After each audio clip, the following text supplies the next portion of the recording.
Hello and welcome to the High Impact Sports Podcast. This podcast looks at the impact high school sports had on people and what does participating in sports as a young person do for you in your adult life. I'm Dylan, your host for this episode, and my guest today is football legend, Detroit Lion All-Star, Heisman Trophy winner, the original number 20, Billy Sims. Billy Sims, yes. How you doing, folks? I'm just glad to be here, and hopefully we can get some questions answered by me that you can ask me. All right. Well, Mr. Sims, welcome, and thank you for being here with me today. And the first question I'm going to ask is, overall, how did playing a sport in high school shape who you are today? Well, really, believe it or not, I was more of a baseball guy. And I was born in St. Louis, Missouri, and I moved to Texas where everybody played football. But back in the 60s, most black kids like myself, we played baseball because the Cardinals was pretty good then.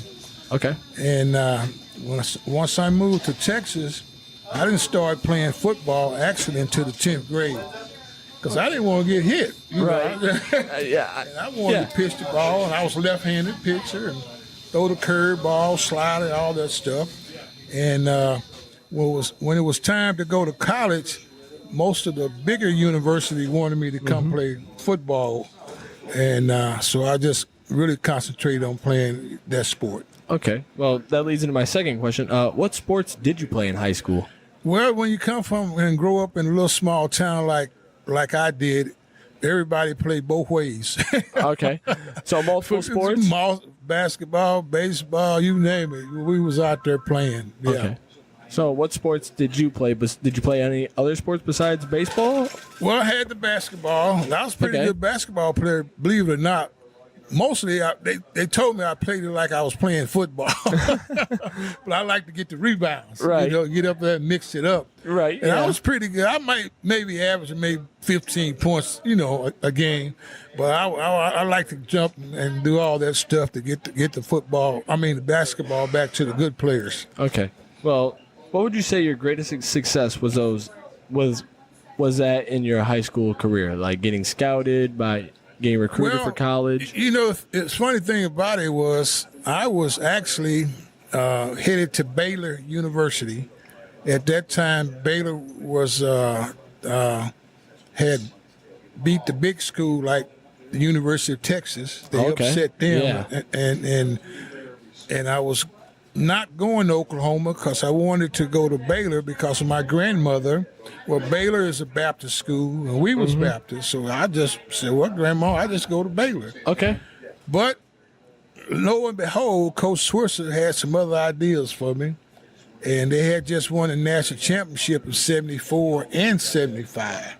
Wow. So I finally go visit Oklahoma, and after that, the rest was history.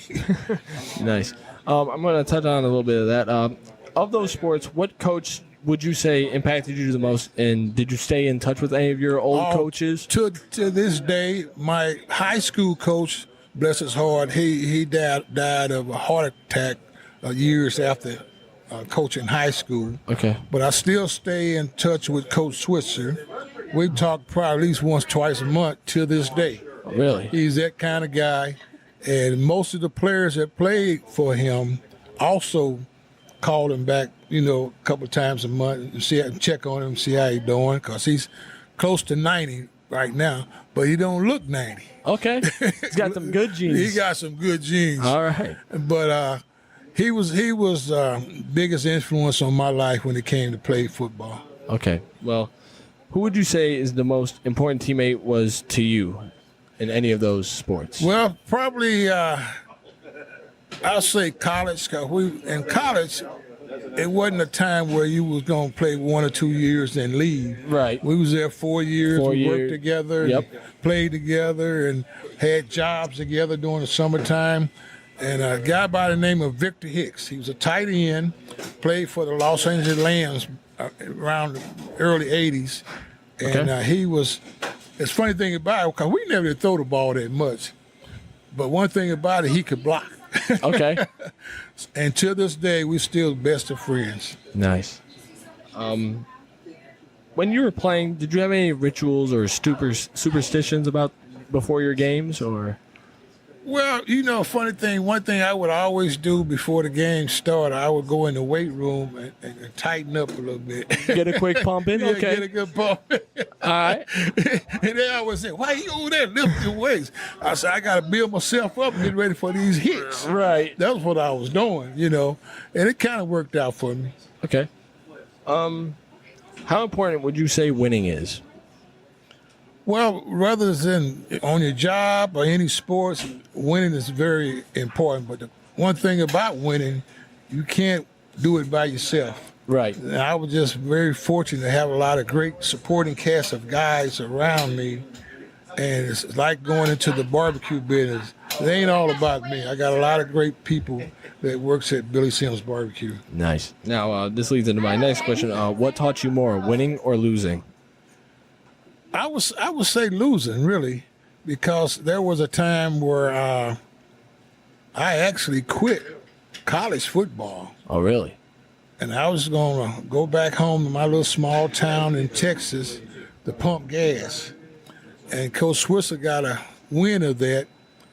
So I left the university that year, my sophomore year, because I was hurt. I didn't even play, fractured my shoulder. And we ran the wishbone offense. And he came down to my little town, and he told me, he said, well, if you're going to pump gas, you're going to pump it in Norman, Oklahoma. That's where the university is. Right, yes. So he came and got me and brought me back. So he saw something in me that I didn't see in myself. Okay. And the next thing, like I said, was history. All right, nice. So when your football career ended, how did you adjust to life? Real easy. I looked at other guys that played the game, and once their career was over with, they didn't know what they was going to do. But I had plans during that time, working at different jobs and that I know football wasn't forever.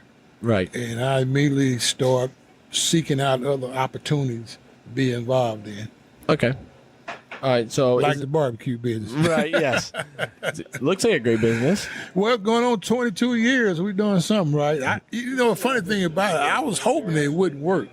Oh, really? Yep, because at one time I was involved in charter schools in the Dallas area. Mm-hmm. And I just wanted to do that. And my business partner, he's here today, he kept after me for 3 or 4 years down the road. We finally started the business back in 2005. We're in several other states beside of Oklahoma. And I thought we just do 1 or 2 stores. Well, a few years after that, we started franchising, and it just took off. Nice. Of course, we had great people on board that could cook the food, too. Right, yes, you need that. That's very important. You gotta have that. Yes. You gotta have that. I hate to make you feel old, but that was 1 year before I was born. Well, that's okay. That's okay. I turned 69. I'm 69 now.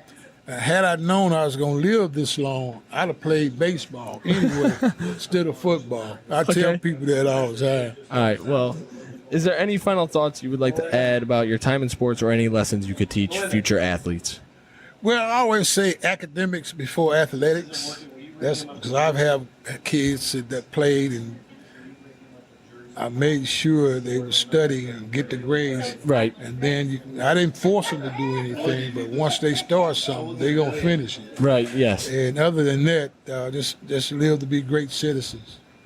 All right. Well, that's all I got. Well, thank you, man. Thank you for your time, Mr. Billy Sims. Thank you, sir. Just Billy. That way I don't seem so old. Okay.